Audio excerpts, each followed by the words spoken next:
Mesdames et messieurs, les membres de la commission d'orientation et de concertation, mesdames et messieurs, les militants et sympathisants de Génération des peuples solidaires, Ivoiriens, Ivoiriennes, mesdames et messieurs,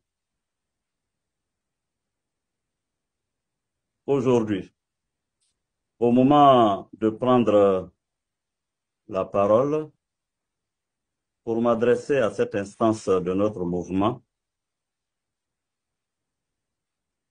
je voudrais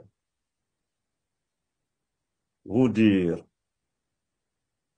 de me permettre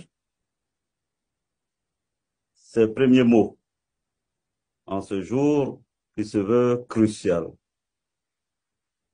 Des mots de salutation fraternelle et ma profonde reconnaissance pour votre présence engagée ce jour. Je le dis avec gravité. En ces heures sombres de notre histoire, votre détermination est notre plus grande force.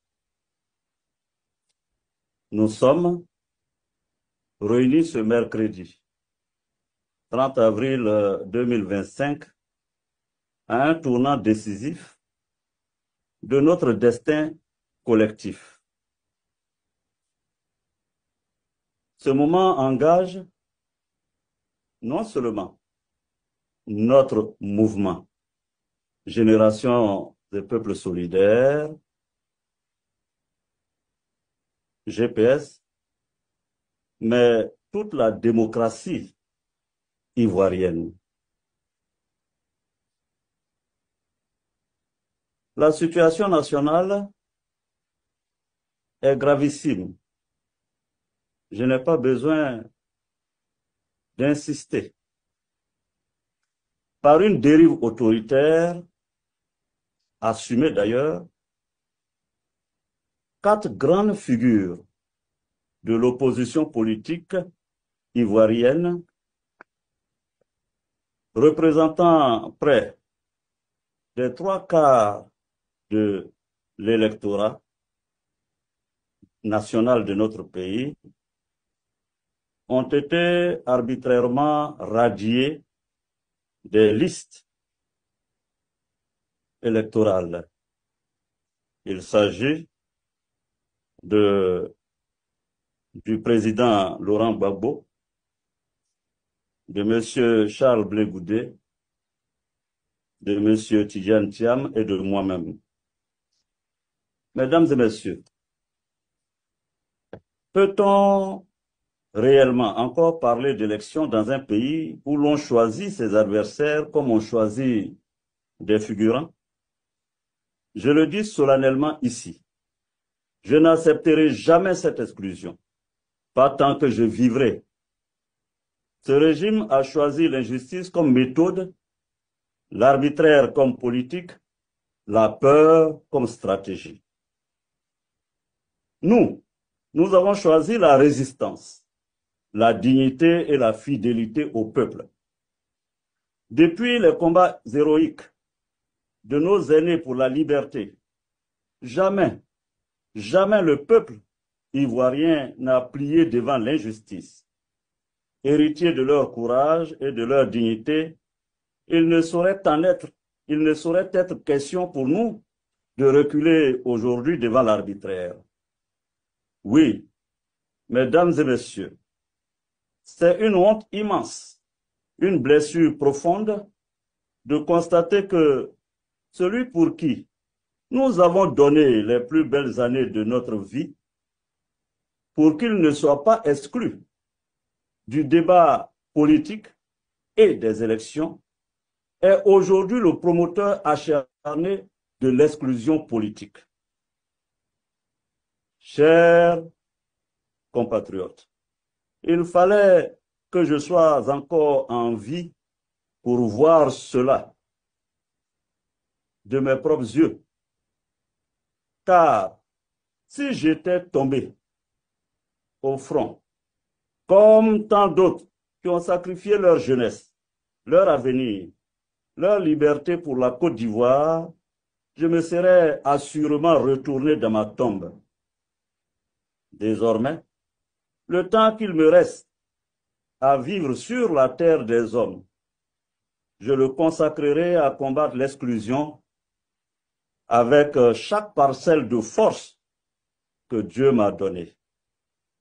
Peut-on construire la paix sur l'injustice? Peut-on bâtir la réconciliation sur l'exclusion? Peut-on prétendre à la stabilité en muselant la majorité du peuple? Non. 3 fois non. Car, comme le disait Martin Luther King, l'injustice commise quelque part est une menace pour la justice partout. Nous ne serons jamais les complices de l'injustice. Nous serons ses adversaires acharnés jusqu'à la victoire totale. Et je vous le dis, tant qu'il me restera une once d'énergie, je lutterai sans relâche contre l'injustice et l'arbitraire. Jamais je n'accepterai que l'oppression devienne la norme dans notre pays. Mon engagement est total et irrévocable, je vous le dis. C'est pourquoi, mesdames et messieurs, je vous ai réunis ce jour pour que nous affirmions une posture claire, un cap collectif, un refus déterminé, pour que nous adoptions ensemble un plan d'action structuré contre cette forfaiture et que nous entamions le processus de désignation de notre candidat à l'élection présidentielle d'octobre 2025. Car, malgré les obstacles, GPS se prépare à répondre présent dans l'arène politique. Mais avant de clore mon propos, permettez-moi encore une interpellation directe. Je m'adresse à la communauté internationale et en particulier à la CEDEAO, si prompte, vous l'avez constaté, à condamner les régimes militaires, mais étrangement et curieusement silencieuse face au coup d'État civil. Où est la CEDEAO quand un président viole la Constitution, manipule la justice, exclut ses opposants et se prépare à briguer un 4e mandat illégal, inconstitutionnel de fait? Où est la CEDEAO? Où est la vigilance? Où sont les principes de la CEDEAO? Où est-elle cette CEDEAO? Lorsque le régime ivoirien écarte méthodiquement toutes les voies crédibles de l'opposition dans une stratégie de verrouillage absolu du pouvoir, faut-il attendre une flambée de violence pour réagir? Faut-il attendre du sang pour réagir? Faut-il attendre des morts et des morts pour que les chancelleries se réveillent? La CEDEAO a une responsabilité historique à empêcher que la Côte d'Ivoire ne sombre à nouveau dans le chaos.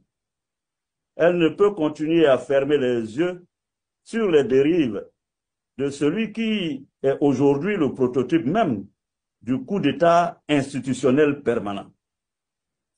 Chers amis, chers camarades, notre devoir est triple. 1. Agir pour la réinscription des candidats injustement radiés, à commencer par votre serviteur. Mobiliser nos compatriotes de l'intérieur et de la diaspora pour faire barrage à l'injustice. Préparer notre participation politique sous toutes ses formes avec méthode, discipline et détermination. Mesdames et messieurs, nous n'aspirons qu'à la justice et à la liberté, mais nous refusons de plier devant l'arbitraire. Nous cherchons la paix véritable, mais nous ne céderons pas à la soumission. Nous voulons la réconciliation, mais pas au prix de l'humiliation. Si nous devons affronter l'injustice au prix du sacrifice, nous le ferons par fidélité à notre serment devant le peuple de Côte d'Ivoire. Je vous invite à aborder les travaux de ce jour avec gravité, lucidité et esprit de responsabilité. L'avenir de la Côte d'Ivoire libre et démocratique dépend de notre engagement sans faille à ce moment de bascule. C'est sur ces mots que je déclare ouverte la réunion de la commission d'orientation et de coordination. Je vous remercie.